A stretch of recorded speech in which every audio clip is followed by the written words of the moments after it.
Hello, good afternoon, and thank you for being here. I'm Martina Laird, Yay! and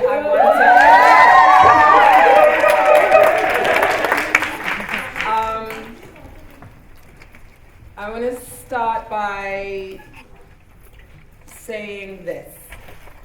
People keep asking me why it's called Palimpsest, and I know some of you were here earlier, so you will hear my explanation given a second time.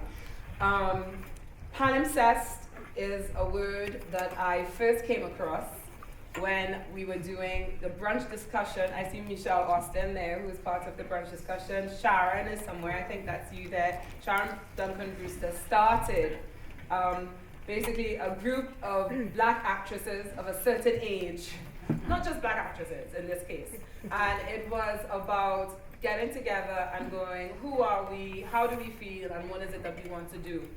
And out of that discussion, Michelle went on to make her first short film called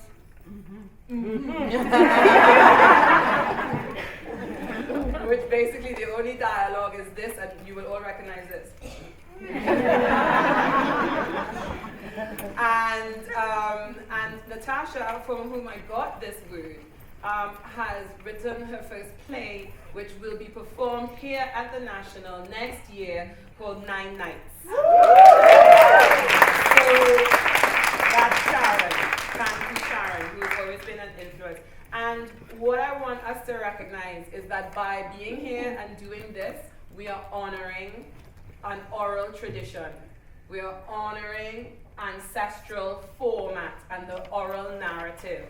Because what we're doing in passing our stories amongst ourselves is also saying, I see you, and I witness you, and we are here together.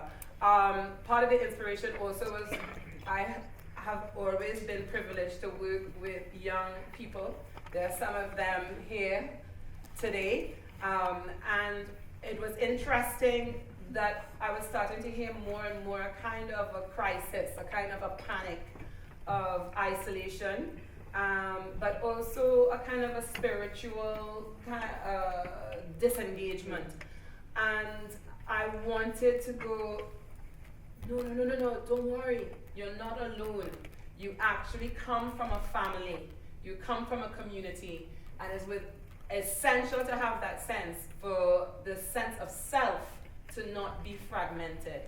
So everyone who's here today, I hope will know that they are part of a family, that they are connected, and that exchanges can build between that. We have our amazing panel. I am like happy beyond happy. And I hope that those of you who are here for the fact-based parts of it earlier will know some of the stories that we were dealt by Yvonne Brewster.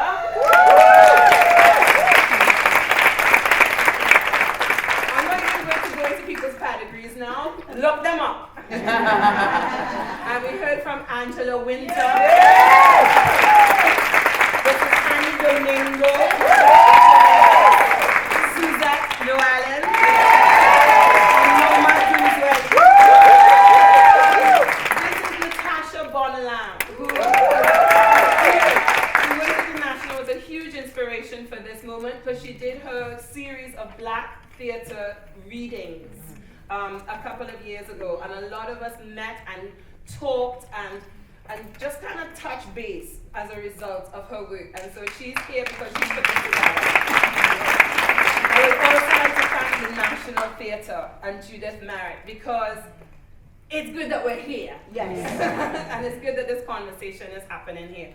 So the first thing I want to ask my panel is, and then we will open up to Q&A quite soon, because I want to use this time, we have an hour, and I wanted to use it for the exchange between us all. But the first thing I'd like to do, because I want to call names, because I've talked about ancestors, the song you heard was about ancestors, and I want these ladies to talk about palimpsest. Do you all know what palimpsest means? No. So, palimpsest, I was saying, wasn't I, was a word that I was introduced to by Natasha Gordon at the brunch discussion. And basically it's a concept of when you have an artist who paints on a canvas, And at some point, for whatever reason, whether it's poverty, whether it's a change of mind, a kind of a regret, whatever, paints over the original image. And what happens, generally it seems, is that the old image will start to come through the new, and you will see what was there originally. And that's why this is called Palimpsest. I want to introduce you to the image that I saw when I got here. So that's these ladies. Now, can I just go in order and ask you for your palimpsest, what is underneath the image? Not Natasha, because Natasha can't speak today. What she said. Yeah. My palimpsest. I arrived in England at the age of 7 from Africa. I say my autobiography will be called From Africa to Ipswich. And with that comes a mindfuck along the way. Growing up in Ipswich, Suffolk, I didn't see very many people who look like me, as we all know this timing, and I'm 48 this year. And then this woman turns up on TV in a program called Blake 7, and it's Judith Simon. She has short hair, like mine. She's dark skinned, like me. I'm going, okay, and then I just can't help but start reading and following this woman who's brilliant in what she does. And I actually had the privilege of finally meeting her this year and giving her praise and saying thank you for existing. So Josette Simon's my palimpsest. I think I had a few, because growing up, I grew up in the 70s, and what I saw were films. So I saw films. I mean, I loved Ruby Dee when I saw her in films. But I also remember Love Thy Neighbour, which, but you know what, my family, it wasn't great, but you know what, these were black people on television. And I remember we went actually to the cinema to see the film version of Love Thy Neighbour. And I loved Nina Baylor-Sinter. I thought she was just, I thought she was, wonderful. And then later, I remember seeing, it was Burning an Illusion. And I remember Angela from that, and I also remember Cassie McFarlane. And I remember just being, And in theatre again, I was seeing people who I thought were great. I always loved Corinne Skinner-Carter. I thought she just always stood out and stood up, and she was great. And Mona Hammond, of course, who I thought was wonderful as well. So I've got a few. It was always, there were a few, that they were all coming through, definitely. Well, I have one, and it's in Jamaica, and it's much later than 1970s.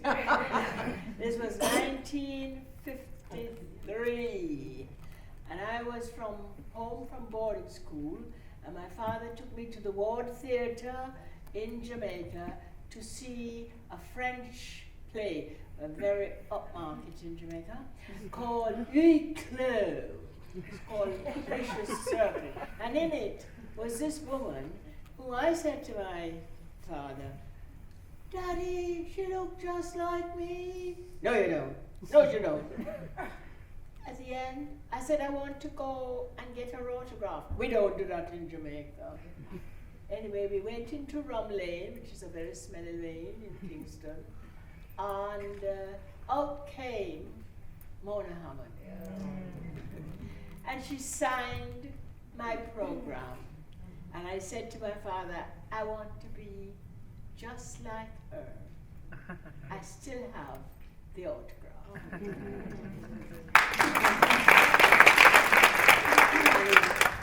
Well, mine's slightly different because I was born here, but then they took me to Africa.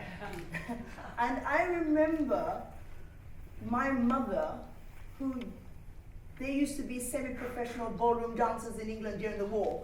And when they went back, they had their own radio program, which I started working on at the age of 6. So I always knew that this is what I wanted to do, even if I didn't see the people the same as me. So when I decided I was going to come to England to study, my father was not very happy, but eventually I made it over. And one of my first things of fighting for what I wanted was to say that I couldn't come to England for the audition because I wasn't going to come all this way and not get in and then have to go back. So I got in touch with Rose Bruford because I'd learned that they had black students. Somebody from Sierra Leone had been a student there. This is how I knew about it. And to satisfy my father, you also could do a teaching diploma. So that was the compromise we came to. But I refused to come, so I did my audition for Rose Bruford by tape. I sent them a tape on the Grundy machine. And they accepted me by tape. I never saw them till I came here. So one of the people I knew had gone to Rose Bruford was so that was one of the first names of black people in theatre that I learned about. And the other person who was very influential to me was Mona Hammond, who became a great friend, because once I was at drama school, I was working for the BBC as well. And I went to interview her and Oscar James when they did Black Macbeth at the Roundhouse Theatre, and I was amazed to see all these black actors doing Shakespeare, but moving it into a different era. So those were two of the people who influenced me very, very early on that put me where I am. But the fun thing is when you talk about Josette, I remember meeting Josette as a child when I did, I was the only black person in Joseph and the Amazing Technicolor Dreamcoat in Leicester, and she came from Leicester, and she was in the children's choir, and she came up to me afterwards and says, "You're the first black actor I've met face to face." And the next time I saw her, she said, "I've gone to Central because of you." So it goes around and around and around.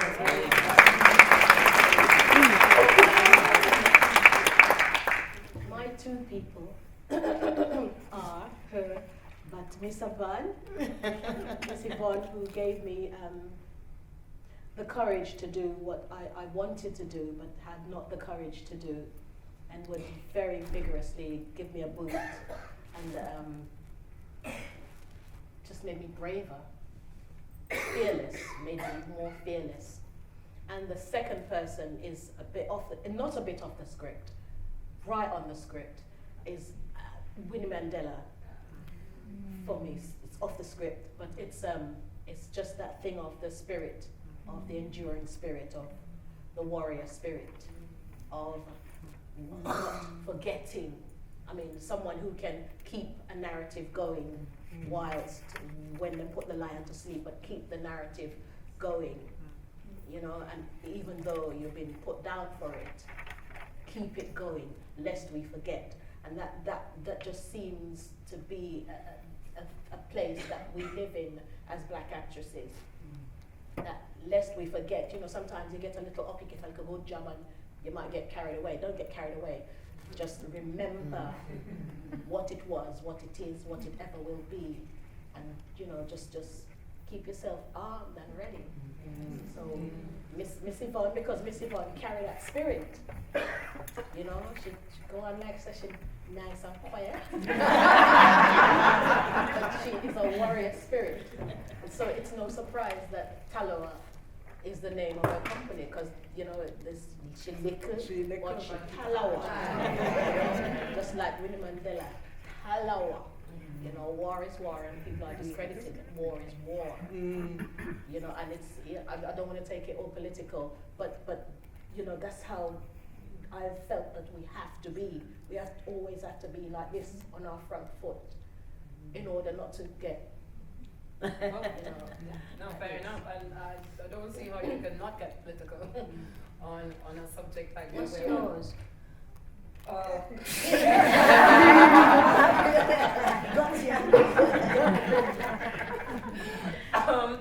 So I feel that it. Answer the question. I did answer the question. We're here today. Exactly. Oh. So Palimpsest. I feel that we're jumping straight in, but we kind of have to because time is short, because we're on the set of Barbershop Chronicles and they have an evening performance tonight, which is fantastic. If you haven't seen it, you must come and see it. So I want to start off, I want to find themes for us to discuss as a collective. And obviously the first thing, because we're talking about black British actresses, I want to talk, can you tell us a little bit about images that you have seen, have had to play, or whatever, have had to represent of black women, or of women, if you're lucky for it not to be specified, or whatever.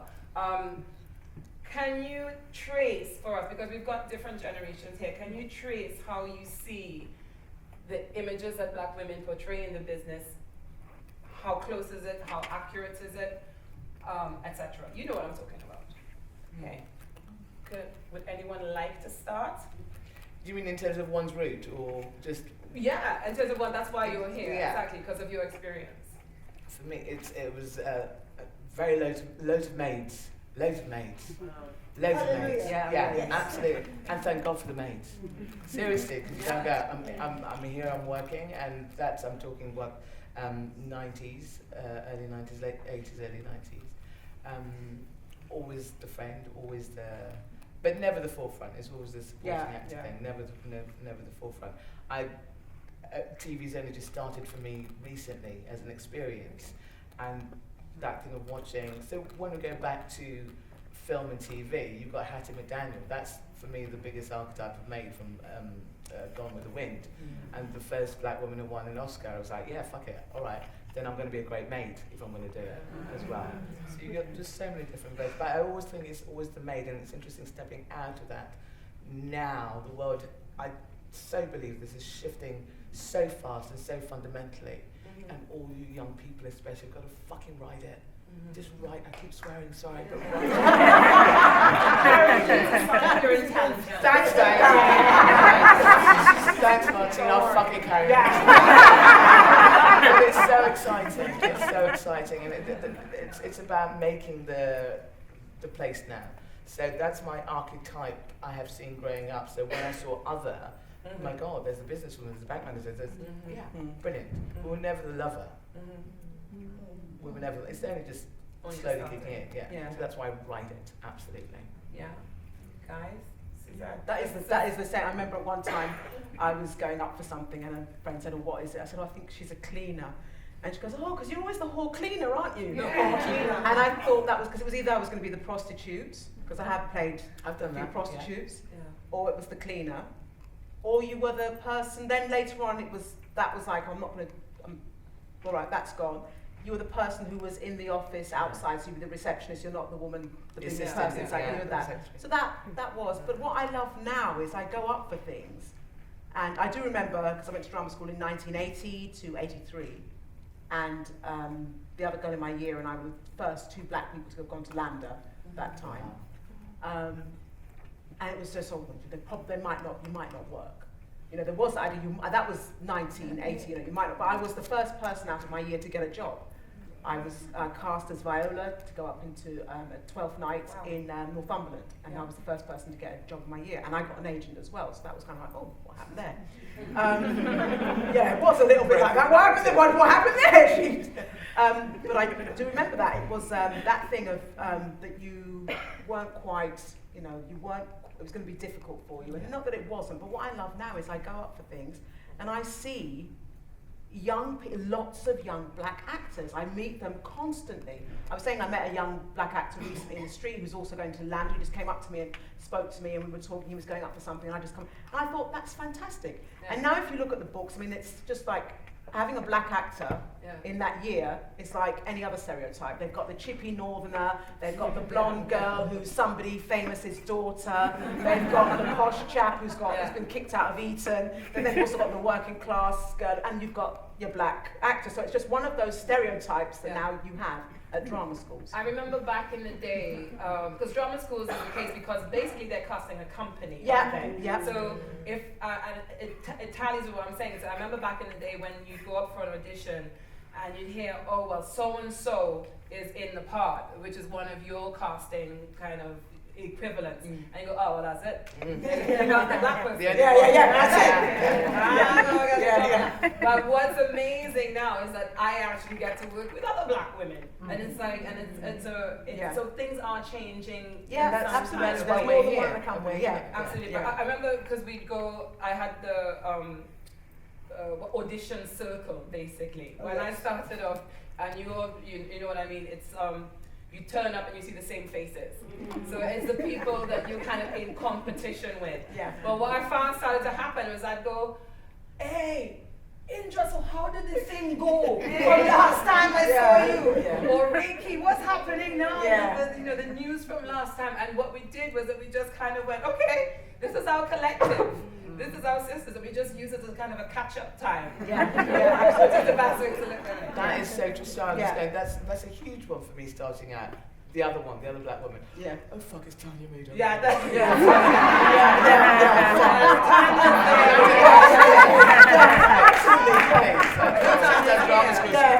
Can I just say, I was told by is Tanya here? No. She was okay, cool. She'll, but she'll. I was told by I didn't go to drama school, but I did my the CSE, whatever it was called then, O levels drama. My teacher said to me, "You will only work when black people are in fashion," Yeah. and that was in 1985. Yeah. Yeah, 85, that'd be, Yeah, that'd be about that's right. still, that Yeah, would be that'd right, be right, still, Yeah.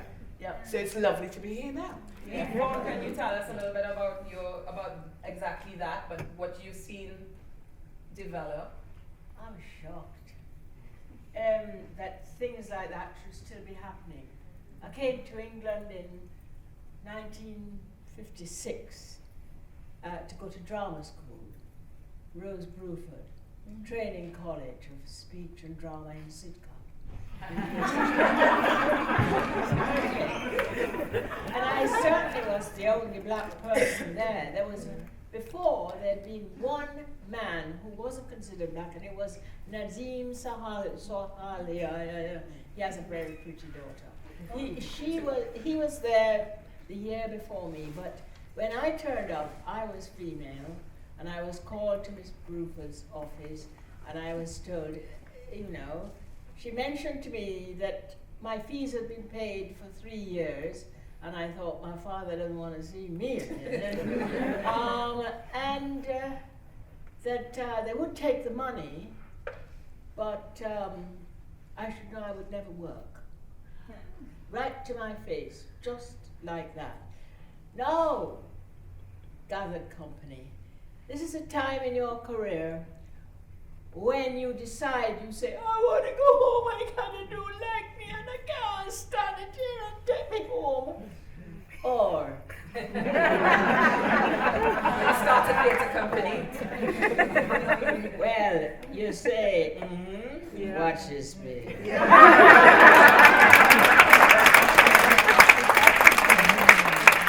I think that's very important because what I said to Yvonne earlier was, what does it take to have the audacity to be a young woman arriving from Jamaica in the 50s and end up basically changing the face of British theatre? I mean, that's audacity, and that's what I want to impart. It's not audacity. I What mean, is you it? are my hostess, and Martina, I'm not she's this lovely. But what it is that you don't have no sense.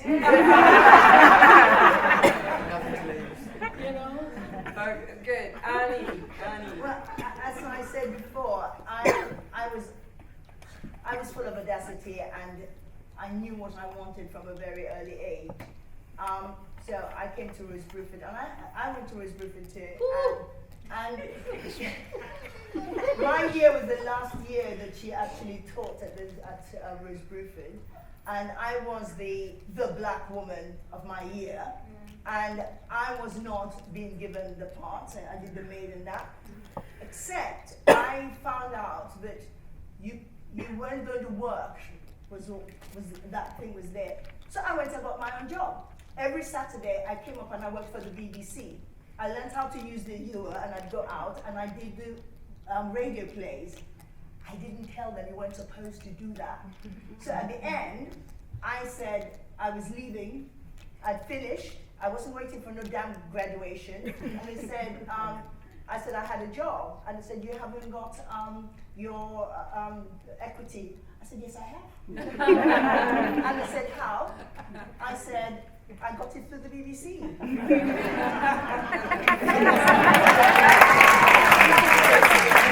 And they said, because in these days you had provisional, and then you had to have Yes, full. that's And right. they said, well, Yes. you can't do no TV because you haven't got your full equity card. I said, I have. And I left because before that, I refused to be given the same parts over and over again. And then I found out that they had to do a film about Rose Bruford, and they wanted me to be in it because it was the Central Office of Information that went out to the Empire to get more students. And I said, I'm not doing it. You haven't given me any decent parts, so why should I publicize your school? And they gave me the lead of the next play. Britannia. There you go. That's the power of no. Yes. I mean, earlier on, Yvonne was saying about the power of being heard and being seen. We all have to learn that we have to know who we are and what we want, and don't take no shit. And when I finished, and I was understudying Isabel Lucas in the Drury Lane Theatre doing playing Mammy in Gone with the Wind. When Isabel was ill because she suffered from asthma, and I was called to go on, when I got in, I saw that they had not put my name in the program as playing Mammy. And I said, why not? They said, well, we didn't have time. I said, well, I don't have time to go on. And it was Harold Fielding, and they called Harold Fielding and everything. I said, no, I'm not doing it unless my name is in the program or the audience knows who's playing that part. And so they said, we'll put it outside. I said, where? They said, at the box office. I said, I'm not changing until I go round to the front and I see it. And it was pinned with one pin by the box office. I said, what about the people who've already bought their ticket and go to the box office? I'm not going on. I went upstairs, and when you can tell me that my name is known that I'm playing that part, I'll come down and change into Mammy. And they did.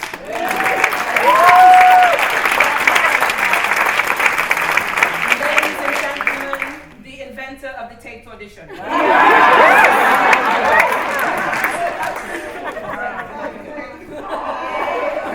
Angela. My take is I did not at all come up in the sort of industry side. It was all very organic.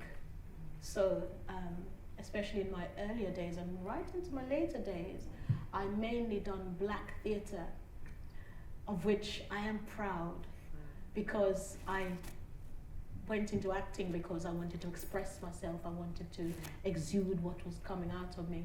And when I'd go to auditions, general auditions, I felt it quite staid, the energy was always very low. But when I'd go to an audition or for a black production, the energy was very high. It drew me. So therefore, I stayed in my lane, and I was very happy. And until those other people would recognize that, okay, you can work with this piece of dough. When you're ready to work with this piece of dough, you can come and work with this piece of dough. But until such time, I will stay where I am loved, because I know what I'm dealing with, and they recognize me, and so I recognize them, and I'll just deal with that. And also, when I, a couple of times, one time I think I did feel myself though. Because one time, I was, young and radical, and I was going for an audition where I was supposed to be like, all sexy girl and all that. And it was winter, and I had my snowsuit was like my one suit of clothes when I was going out in the cold. And my audition said, or agent said, you should go as that thing, go the part. And I was like, go the part, I'm an actor. They can see what I've done, they're going to audition me, they must know if she can do it or not. And I wore my snowsuit. And I think I made a mistake. We do make mistakes. I will own up to my mistake. I think I could have got that job if I'd done the thing, because I could sing and I had the young body and everything. Another thing that happened to me, and I'm not sorry for that, is that my first TV that I might have got would have been apparently being naked in front of a doctor, because I'm going to be examined by the doctor, and the doctor would be facing me and the camera would be there, and whatever he's going to do. And then I wasn't told this before the audition, so I got there and then they told me this, and I was quite feisty when I was young. And as he started telling me that this is what was going to happen, all that was going in my brain was, well, the first time people are going to see me on the television. Because I was always very conscious of being a young black woman and how as soon as people see a black person on the television, it's come, someone's on the television. And the first time they're going to see this young black woman on the television, she's going to be naked. And it wasn't going to happen to me. So I just, as he was speaking, I just slumped down in the chair like this. Yes. And they very politely ejected me. I didn't mind. So it's like I've kind of stuck to certain principles of which I'm not ashamed, and it has limited me. But there's something else going on that I want to see going on. I want to see it going on. Please do. I think it's fascinating. And there's such an awareness, I think we all have it. Whoever you are, I don't care, about how you want to be represented in the world. And I think for black women, as what history has shown us, what images, you go, but I don't, that's not me. That's I can't do that. I can't be the one who's going to sell out my soul, my principles, to do that. So when I say playing the maid, I've got to love that fucking maid. Exactly. You go, why do I want to be seen naked? You don't have to do that. Yes, you don't earn any money, but that's fine. Just for this moment. Just for this moment. But it's just like being asked to play the gun-toting young black man. The archetypes. A few times, and. So that's another role that we can all go, yes. Yeah. So we've got, I like that you've taken us onto kind of the sexualization of the black woman. And we've talked about maids and things like that. We're talking about the mother of the gun-toting young black man who often ends up dead. Yeah, but also talking about that thing of yourself and your own integrity, which is really, really important. I mean, I went to Lambda and it was very different from, and basically I had a very good English teacher who was very encouraging. She was part of the reason I got into the National Youth Theatre. She encouraged me, she told me, oh, there's something I think you ought to do. She was an old-fashioned teacher who saw something in a child and an interest and encouraged it. So I was very fortunate to have that. And then even when I auditioned, because my parents didn't know anything about these things or what it was, she went and asked somebody and said, well, she got into these different drama schools. I got into East 15 and Central and Lambda, and they said, which one should I go to? She asked somebody and they said, oh, go to Lambda. So that's what happened. But while I was there, my home life and my life at drama school was so different. It meant that, and I was young when I went, I was 17, it meant that I found that hard and I was immature to really make that work. I basically put on a mask when I left my home, and then I went into drama school, and then you can't act on top of a mask. So not being able to, and the reason why I was putting on that mask was because home was a fortress, because out there was them, and that was basically the big white world, and that was often against what we were at home.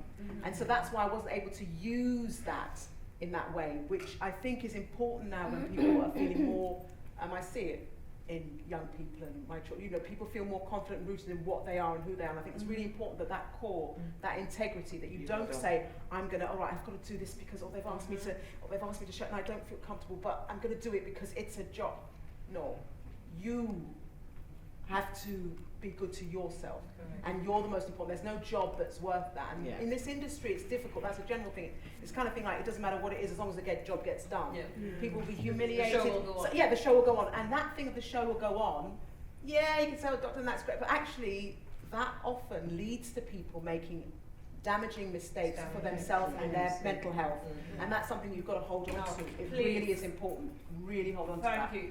To what you are, and hold to yourself, because you sell that and slowly it chips away. And it can easily happen. A bit on the mental health thing, because there's so much that we could talk about today. There is so much, and please, there are forms that you will be given, and I've asked them to include a space on the form for your opinions about what you would like to see explored next, or how you would like the conversation to continue.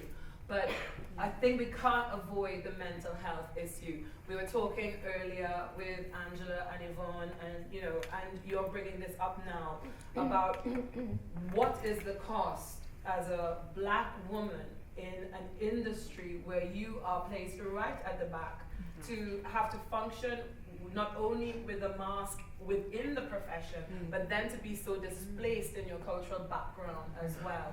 I just want any kind of commentary, and then I'm going to start opening it up to the audience. Does anybody want to reflect on that point? No more? Yeah. This generation, we all know this. I think that going back to we're always the one who goes in the room, you see the other one, we fart. Yeah. If you're lucky enough to start making friendships, but a lot of the time we were adversaries.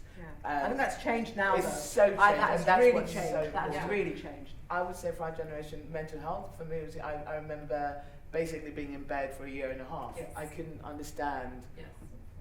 why, but there's no point going out there. Yeah. I also don't want to do anything else, but I'm not being seen in any way. And you start realizing all these little chats you have with people. You go, oh, you went through that, you went through that. Correct. I know that Sherelle and Charlene, Yeah. Blacktress, I'm very proud of them. They've started this group for young black actresses, specifically coming out of drama school. Is the difference with all the little groups that we had is that they're focusing on mental health. Correct. And that is so important, because our brokenness makes us brilliant. You know, the stronger the broken places, we hold on to that. But you've also now got each other, so the power of that is phenomenal. Yeah. We're amazing. I'm not taking that fucking away. We're amazing. But that's why we're here. Do you know what I mean? So that's why you young ones are here. You're going, yeah, we've done it. Yeah. But now you've got each other to look at. It's huge. The mental health thing is huge. And I found also talking to people like the Blacktress Company and things like that, of whom there are a few people here, that the crisis, as much as the younger generation, we're telling them that they're stronger, but this crisis still happens within the drama school environment. I've heard, and you know, of leading drama school as well, where the young black women are still kind of having to check out. One person I knew had to have terms off to kind of try and figure out who she was and how she fitted into Chekhov and what was expected of her playing Nina and, you know, all these kind of things, which of course we want that in our training and our education, but I don't think that the special experience, the specific experience of being a black woman, young woman in these environments is quite being appreciated yet, and maybe it's something that we can talk about further in the future. Yeah, I mean, when I started in the theatre in the mid-60s, and we had support, you had the trying to get into whatever work you could, but we made our own work as well, and that's where we had support. We had lots of theatre companies that set up. We had no money. I mean, we were talking about archiving. Part of the fact that we don't know about some of these things is we had no money to archive it, to make programs, to keep them. But we were there, and so that gave you an opportunity. I would go off and I would do a Wallace Inca play and tour with that, and then come back and try and do my maid. I'd be a damn good maid. Yes. Because you had to do some of those things. I remember when I started up, my parents came from every country you can possibly think of that's black, because you had to get a job. So they wanted somebody who was from Japan.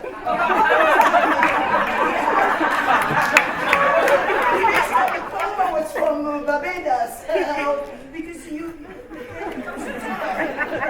there comes a time when you say, I am who I am, and this is what I have to offer you, and you've got to respect it, and you've got to accept it. But one of the things for me that helped my mental health was to say that this is not all that I am, that I have other things that are worth going out there and doing.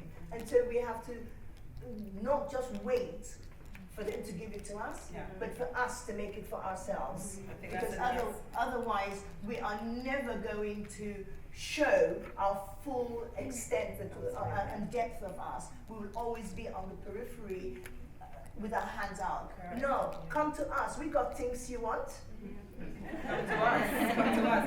And Yvonne, that links to you quite perfectly. Oops. No, I was thinking it's quite interesting listening to Annie saying that she had support and in those days. There's a subjective suggestion here that there's no, I like this, there's no support these days. Now I have a long distance view on this, because I've been around trying to do theatre in this country. As a black woman, I've never done anything else, or being as anyone else. And I remember in the 50s, so what? Support. There wasn't anybody. They used to touch you on the tube to find out if your skin color came off, and pull your hair and stuff. So there was no support. You had to find that support within yourself and whatever your family, wherever they happen to be. Now, I am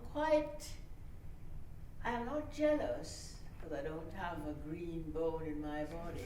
But nowadays, there's things like this. You know, I think that one should celebrate the possibility and the practicality and the actual fact that this is happening. In a place like this, which is what Martina said, and actually, ladies and gentlemen, it is up to each individual in this room to make sure that they don't go against what you yourself or the community as itself is trying to do. I have one short story here. When Tallow was trying to build a building, and we got, I think it was $9 million pounds pledged. One of the reasons why that building did not come off was because of the letters that were written to the Arts Council and the Department of Education and Arts, or whatever they call themselves, to say, why should one company get all the money and the rest of us don't get any? Now, as a result of which, nobody don't have nothing. There's still no building. It's still, no, the building is now one for some very pretty white people. But there's and it wasn't going to be Tallow, it was going to be Black Theatre Building, and that's what it was about. Now, I'm not trying to bring a horrible thing in here, and we do support each other. I mean, when you see the tactile nature of Black people who are trying to row a very hard hoe, or hoe a very hard row. It is amazing because there's such support, there's such understanding, but we mustn't think that we're where we were when we were, because we are way ahead. And in fact, when I turn on the telly, I live in Italy a lot, so all I can get is Channel 20. They were all done about 5 years ago or 10 years ago. But when I turn on that thing and I see the representation of my people, now I'm no longer Jamaican for a moment, you know, my Black British people, honestly, I said, oh, weird. This is happening. It's not enough, but one's got to get the strength from understanding that there is a great thing forward that is happening to the work that we are doing, that we can afford to sit around like this and speak. So come out with head high, tails high, and go upwards and onwards, rather than downwards and spread out flat. That's it. We've run over, I'm afraid. So what I would like to invite you to do is to go to the bar. The bar. I'm going to my we have a photographer here, Naomi Laird, but we also have Campbell X.